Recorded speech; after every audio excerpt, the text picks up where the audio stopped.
Le Journal de la Ville, le premier magazine de l'information provinciale.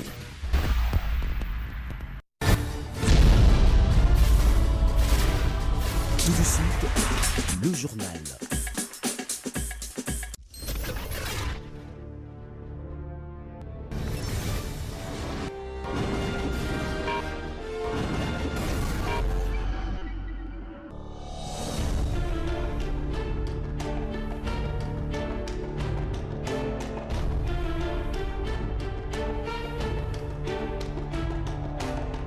Bon début de semaine à toutes et à tous. Madame, Messieurs, bienvenue à cette session d'information du Journal de la Ville dont voici les sommaires.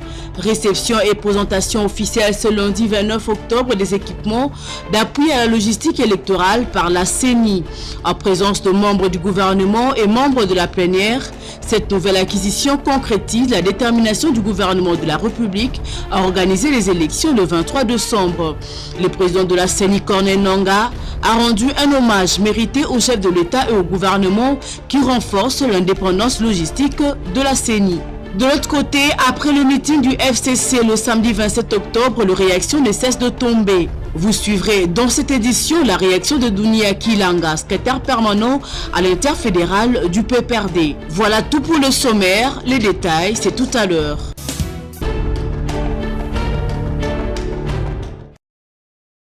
La Commission électorale nationale indépendante CENI a officiellement réceptionné ce lundi 29 octobre 2018 des équipements d'appui à la logistique électorale de la part du gouvernement. Sur instruction du président de la République, le ministre de la Défense a mis à la disposition de la centrale électorale 150 camions et 150 pick-up. La cérémonie s'est faite devant le membre plénière de la CENI et les membres du gouvernement. Invités à prendre la parole à l'occasion de la cérémonie de remise par le gouvernement, le vice-premier ministre et ministre de l'Intérieur et de la Sécurité, Henri Mouvasakani, ce dernier a indiqué que cette remise démontre que le 23 décembre est une date de non-retour. Le processus est inévitable désormais, la satisfaction du peuple congolais pour la concrétisation de promesses. Cette cérémonie est l'expression de la souveraineté de l'État. On a assisté à une autre dimension qui va faire voler en éclats les doutes de certains, a-t-il déclaré. Rappelons que le programme de la manifestation prévoyait d'abord la remise des clés de véhicules au président de la centrale électorale Corneille Nangaa par le ministre de la Défense Crispin Atamatabé, puis la visite des engins alignés sur le boulevard du 30 juin à quelques pas du quartier général de la centrale électorale.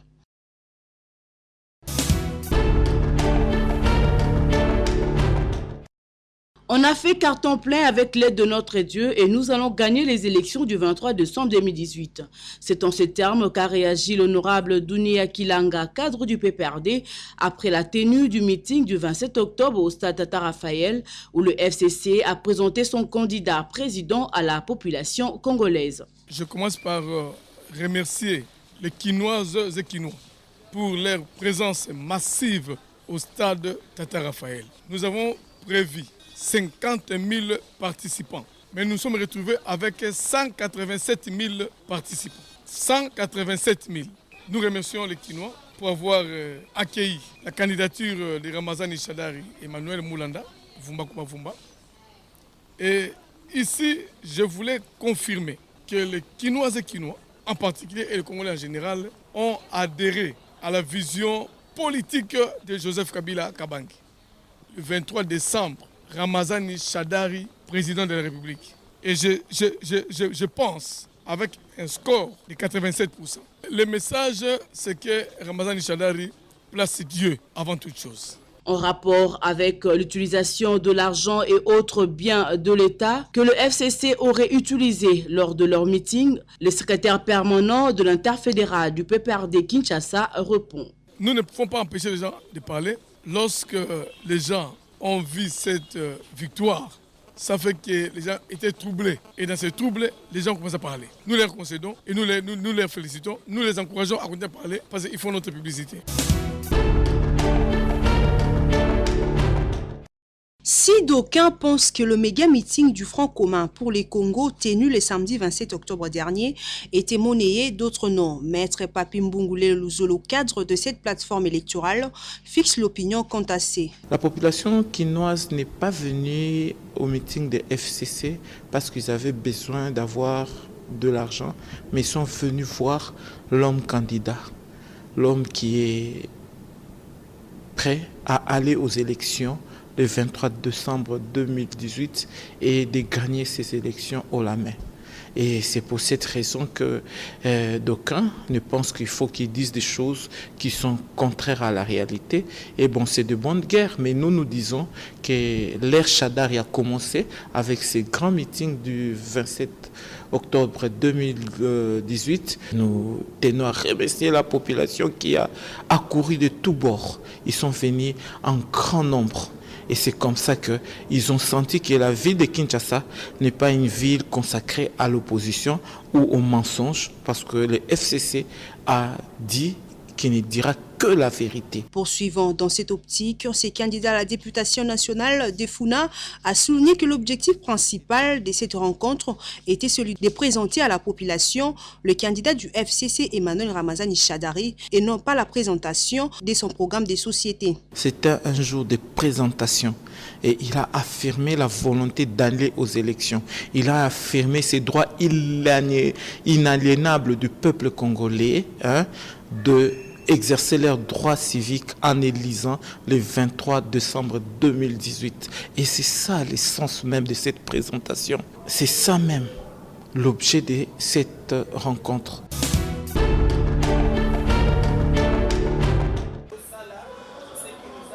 La population de la commune de Barumbu a été sensibilisée sur les questions qui divisent, entre autres la machine à voter, le dimanche 28 octobre. Mais Daka Kolongo, président du Congo en avant, CA, soutient la position de l'UDPS pour dire qu'il faut aller aux élections le 23 décembre 2018. Au cas contraire, la majorité serait tenue pour responsable car sur 110 000 machines, la CENI n'a présenté que 12 000.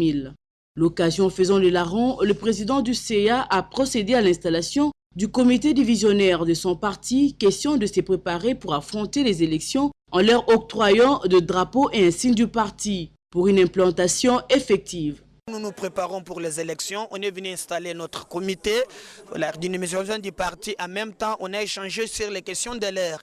La classe politique est divisée autour de la machine à voler proposée par M. Nanga. Nous, on a voulu expliquer à la base la quintessence des choses. Nous pensons que M. Kabila et Nanga est en train de piéger la classe politique et l'ensemble de notre peuple avec des machines imaginaires qui existent dans leur tête. Au jour d'aujourd'hui, nous avons les 12 000 machines sur les 110 000. On ne sait pas quand est-ce que nous aurons ces machines et quand est-ce que la CENI va les déployer. Nous pensons qu'il y a un problème. Alors, commencer à dire aujourd'hui qu'il n'y aura pas de machines, c'est jouer inconsciemment le jeu de l'ex-majorité au pouvoir. Mais nous avons aussi montré à la base de soutenir le candidat du Congo en avant, en même temps qu'il est membre des AAD. Vous n'avez pas oublié qu'on est dans un combat politique Alliance pour l'alternance démocratique. C'est ainsi qu'on est venu présenter aussi nos projets à notre base, parce que moi qui vous parle, je suis candidat Barumbu, c'est ma circonscription. «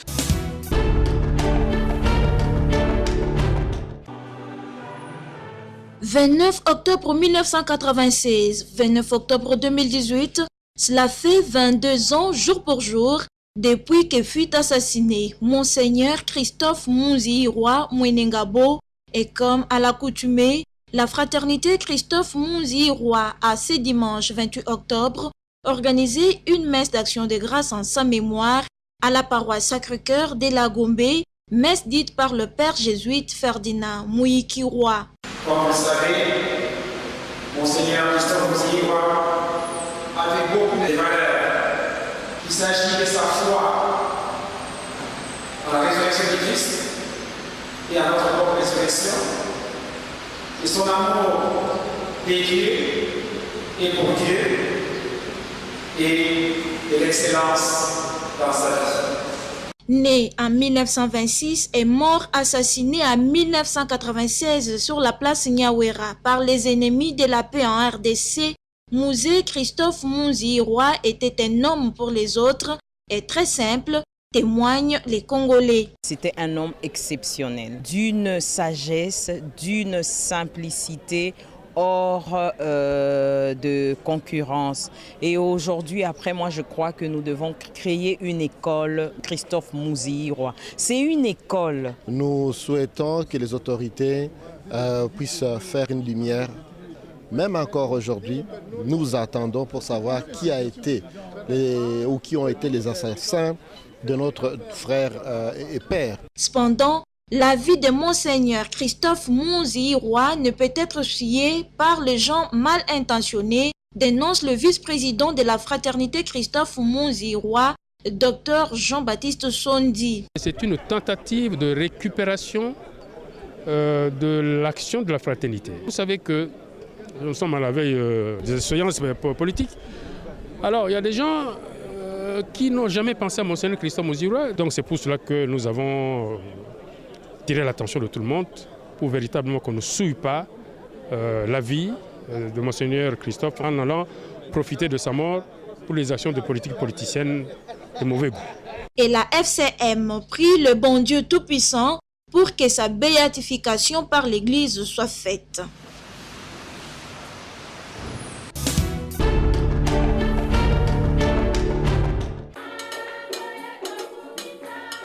L'Église catholique a célébré le dimanche 28 octobre le 30e dimanche ordinaire à la paroisse Saint-Angèle de l'Incélé. Une messe de promesse du groupe Kizito et Anuarit, dit groupe K, était dite afin de sanctionner la fin de cette formation. Après 4 années de formation, ce jeune sera utile pour l'encadrement des autres jeunes dans d'autres paroisses. Les mots de circonstance a été prononcé par une des Anuarites en ces termes. Le Seigneur fit pour nous de merveilles, c'est son nom. C'est avec ces mots que nous exprimons les sentiments de joie qui nous comblent. En ces jours où nous avons terminé notre parcours au sein du groupe Kizito et Anuarit de notre paroisse. Après avoir passé 4 ans de formation, consacrés à la spiritualité, la morale et la pratique. Les enseignements reçus ont changé notre manière de vivre à la société. Dans son homélie, l'abbé Sam Samoukini a exhorté le peuple de Dieu à revenir vers leur Créateur pour tous leurs soucis afin d'obtenir les solutions. Aujourd'hui, il a été question par rapport à tout chrétien de demander ce qu'il veut au Seigneur. Comme cela a été fait par Bartimée, le fils de Timée, il a demandé au Seigneur de l'aider à voir. Et nous également, chacun de nous a ses préoccupations. Et donc, toutes ces préoccupations doivent se rejoindre rien qu'au Seigneur. Ceux qui quittent le groupe CAR ont remis leur scarf avant de recevoir de brevets pour œuvrer dans d'autres groupes.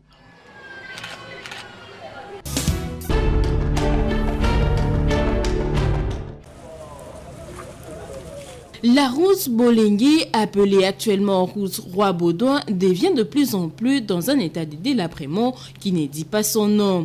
Cette situation inquiète la population environnante de cette grande route dans la mesure où le caniveau sont bloqués suite aux constructions anarchiques de maisons commerciales situées tout au long de cette avenue qui mène du boulevard Lumumba au Grand Rail de Massina. Ajoutez à cela les véhicules abandonnés et immondices qui ont élu domicile à cet endroit. Quelle autorité urbaine réagit face à ce problème? Nous ne pouvons plus vivre avec cet environnement malsain.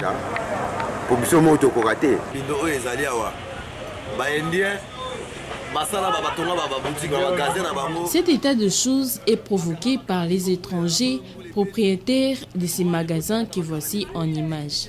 Auparavant, il y avait un grand caniveau qui emportait l'eau de la pluie librement.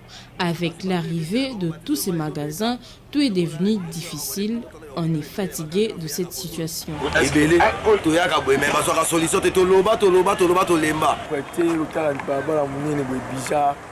C'est non loin du boulevard Lumumba. Et j'ai parié que les autorités sont au courant de cette situation, qu'ils nous viennent en aide. Les habitants de la route Bolingué n'ont qu'un souhait, c'est de voir cette avenue réhabilitée.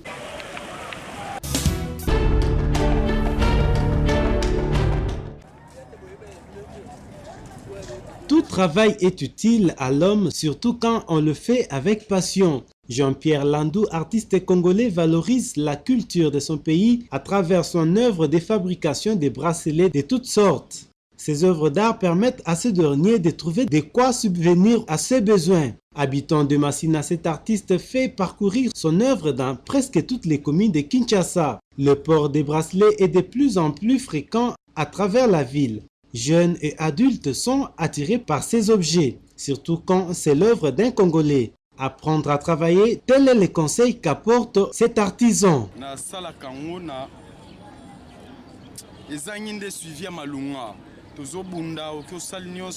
Ce travail, je l'ai fait pour survivre avec ma famille et faire valoir la culture de mon pays. Sauf qu'ici, il existe un manque de suivi. Je le fais avec mes propres mains et non avec une machine. Tu me donnes ton nom sur place et je l'écris sur le bracelet.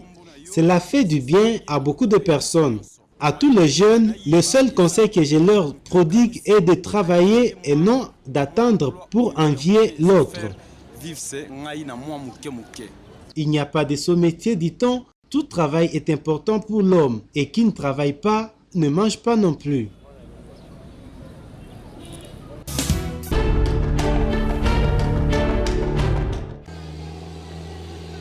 Manque d'électricité, pénurie d'eau, érosion, marché pirate, délabrement de l'avenue Ndola Mabela. Voilà autant de mots qui font peiner la population du quartier Badara dans la commune de Lantsele. Chaque jour qui passe pour ses habitants est un vrai cauchemar. Ajoutez à ces réalités les conditions socio-économiques du pays déjà en berne. À qui s'est tourné si ce n'est qu'aux autorités publiques pour trouver un ouf de soulagement à leur désiderata, la population s'est exprimée. Il n'y a eu jamais un plan de lotissement dans cet endroit ici. Il n'y a pas un plan cadastral. Ça, c'est le morcellement fait par les chefs coutumiers. Et vous savez, lorsque l'État ne s'est pas impliqué dans ce genre d'histoire, il arrive qu'on puisse constater ce qu'on appelle des manquements. Vous allez comprendre que la jeunesse qui est ici n'a pas intérêt de football. Vous les comprenez? Et comment peut-on parler de l'émergence de la jeunesse si aussi longtemps il n'y a pas de jeunesse? Nous avons des difficultés à maïs, nous avons des difficultés à courant, donc il vient à c'est moins difficile ma case. Nous avons la poste à Kundali Benio et Zali na entrée à Mangongele, nous avons la poste à Prince Kota na Mboka Badara. Pour biso activité koto yo ezate. Tozana après cité ba kamie kota raté ba transport tozana problème c'est que biminzo côté ozwana bosawa tozaka na problème ya transport ba bongisela biso prince. Les Kinois ont besoin de l'implication du gouvernement congolais pour l'amélioration de leurs conditions de vie en ce 21e siècle où l'on prône la révolution de la modernité.